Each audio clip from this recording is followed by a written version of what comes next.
All right, team, midweek check-in, and we are updating yesterday's card with fresh projections, news context, and ownership reads while staying locked on why each play belongs. Quarterbacks first. No change to our core stance. We are staying on Sam Darnold against New England, who have a tough defense overall. Salary, he's 16,200, dash rank 100. Projected 18 with a demonstrated ceiling at 30 one game. A go after 9 and 9 ownership is still around 0%, so we gain maximum leverage on a quarterback Seattle trusts to hunt chunk plays. The essentially sports coverage of his comeback arc after Minnesota let him walk to Seattle reinforces that the team is letting him push it downfield, which fits our tourney thesis.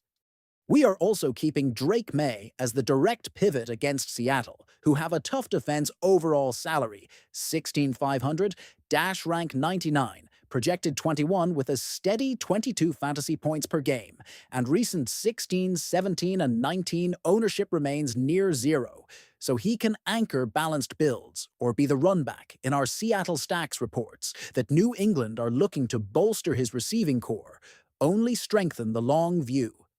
But for this slate, the projection and floor keep him firmly in our pool. Running backs, we are keeping Kenneth Walker the third against New England, who have a tough defense overall. Salary 14,700, dash rank 82, projected 16 with recent 21, 39, and 17 ownership sits around 0%, and his spike week profile pairs perfectly with our Seattle stacks.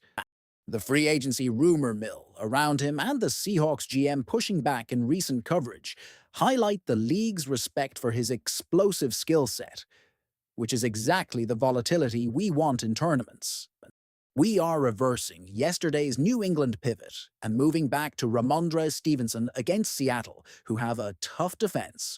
Overall salary 13,200, dash rank 82, projected 16 with 13 fantasy points per game, and recent 7, 12, and 16 ownership around 0%, and the why is role stability and projection. Yesterday's Trevayon Henderson's salary play made sense for flexibility, but today the updated projection favors Stevenson, and we prefer the clearer touch share in high leverage spots. New England drafting Trevayon Henderson matters for the long term, yet in this matchup, Stevenson's projection and red zone equity fit our run-back plan better. Wide receivers, no change at the top. We are staying locked on Jackson Smith-Njigba against New England, who have a tough defense overall. Salary 11,600, dash rank 100, projected 27, averaging 23 fantasy points per game, with recent 34, 11, and 14.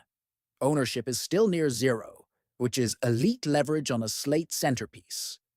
Recent headlines label him a Super Bowl winning wideout, pushing for a record-setting deal. And that confidence plus production is why we continue to plant the flag.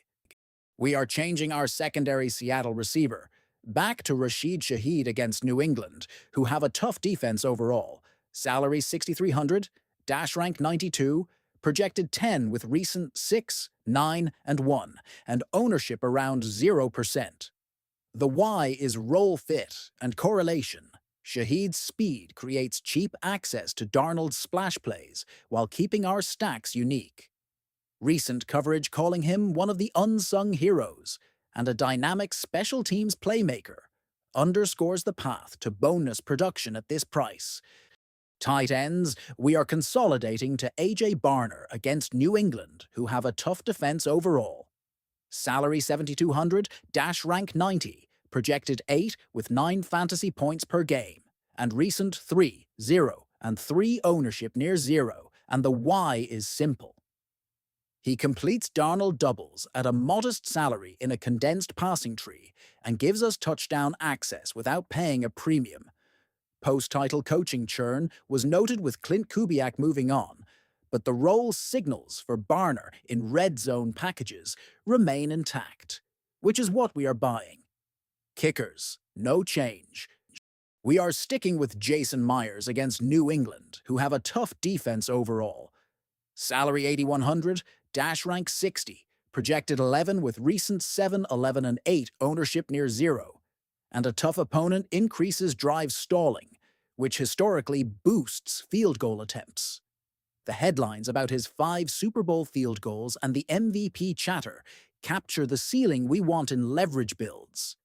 We are also keeping Andy Borregales against Seattle, who have a tough defense, overall salary 7,500, dash rank 57, projected 9 with recent 4, 4, and 10, and ownership near zero coverage of his rookie season efficiency, including 126 points at an 86. 7% success rate gives us confidence. If the Patriots settle for kicks, defense, and special teams, no change. We are staying with the Patriots defense at 6,000 with a dash rank of 58 and a 6-point projection.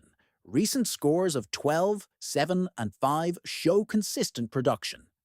We are embracing Darnold's ceiling in some builds, but that same volatility creates sack and turnover paths we can capture with New England in others, flex and values. 2 quick notes. First, if you are not double stacking running backs, we still love Jackson Smith and Jigba in the flex to maximize exposure to his dash rank 127-point projection at near 0% ownership. Second, the Seahawks team flex at 4,400 with a dash rank of 53 and a 5-point projection remains a viable punt that lets you afford premium stacks while keeping the game environment correlated against an opponent who have a middle-of-the-pack defense overall.